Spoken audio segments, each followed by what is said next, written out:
have a few trebuchet shots on kind of a castle inside the middle of his base.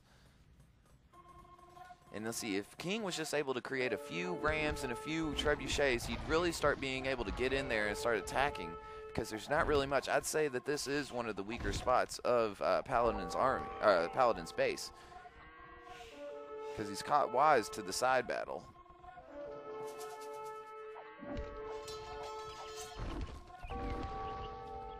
And once you get to this level of skill, you're able to hold down 2 to 3 side battles. You have your main battle going on, and then you have a little bit of a side battle going on. And both players have that ability to are such skillful that we're going to see 2 exciting battles going on at one time while keeping their economy on a roll.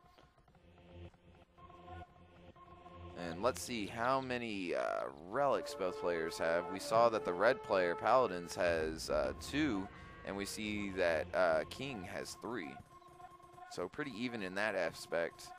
And here we have King doing a lot better with his economy, really rolling on that wood now, really rolling on the food now, and still has a bulk of his gold that he was able to collect a while ago. Those Magi are just keeping Paladins alive very well. They're such a great unit against that siege.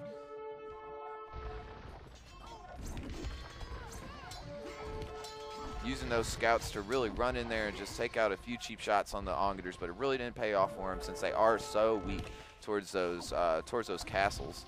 And wow, one great place shot, and all of a sudden no trebuchet.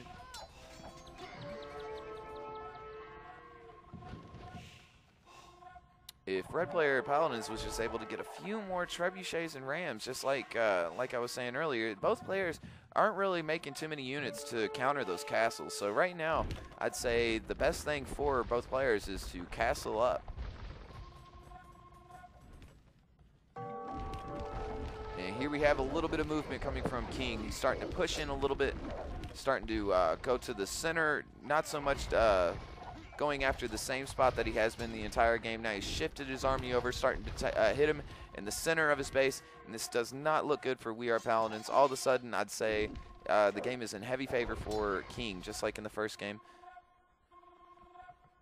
He just has such a great economy, King does, and just really able to outplay his opponent with that economy. As long as you have good army play backed up by a great economy, you're going to win every time. And here we have blue player really breaking the lines, going directly into his base, but is quickly killed by those Magi. Those Ongators just doing it whatever they want. There's no army over here protecting anything for WeArePaladins. And there we have a GG. Paladins has called it game, and we now have a 2-0 right now in the favor of King. This is starting to look like a sweep, and just a great base, great economy coming from King. We're going to go ahead and jump into the next one. See you there. All right, third game, we have Huns, I do believe, against Huns, so this is going to be one of those great games. Most people think that the best game to actually play and watch is Huns versus Huns, and I'm sure that's mainly because there's no houses. Everybody hates to build those pesky houses, and we're going to see that I'd say this is the most common civilization to be played, and everybody has the exact same style on it, so you know what to expect. And we're trying to get through this one as fast as we possibly can. Not going to have much room, and I also don't have much time. I'm on break from work trying to get this game casted for you all. Just a massive army on the way. Listen to that. Beep, beep, beep, beep, beep, beep, beep. Units being created.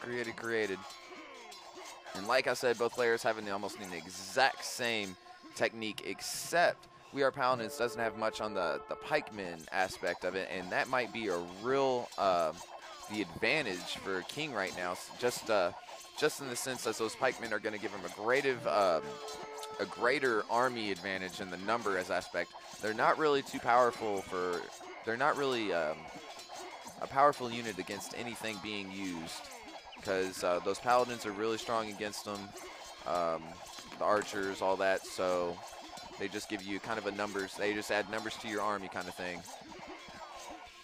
Whoops.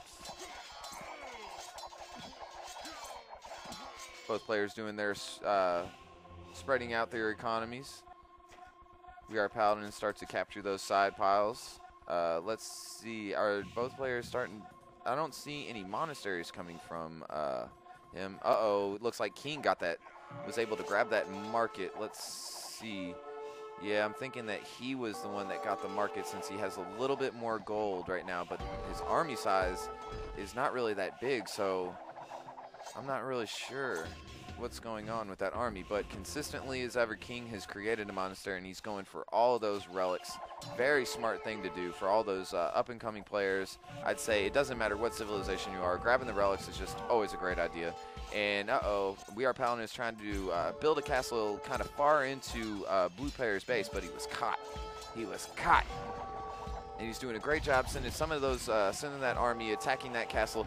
And blue player sees that he has done that, and it looks like he is going to retreat just a little bit. He's trying to get that castle as much as he can, but that the ram went down. Oh, he has that castle up, so we have some interesting play going on at the bottom portion of the map.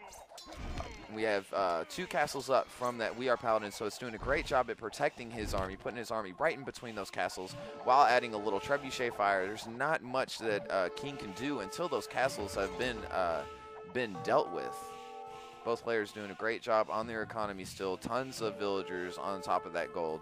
I'd say the most things you really need for the Huns are everything is important for the Huns. Your wood, your food, and your gold. It's one of those civilizations where you need everything.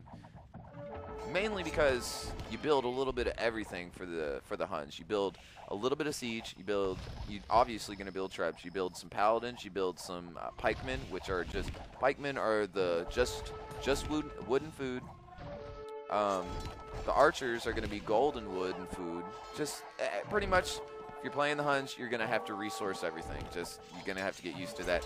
Paladins is doing a great job breaking through that army right now. Really putting a hurt into that bottom portion of the map. Uh-oh. We have a little bit of a monk fight. Oh no, Paladin's coming in trying to attack that monk, and he's gonna be able to get it.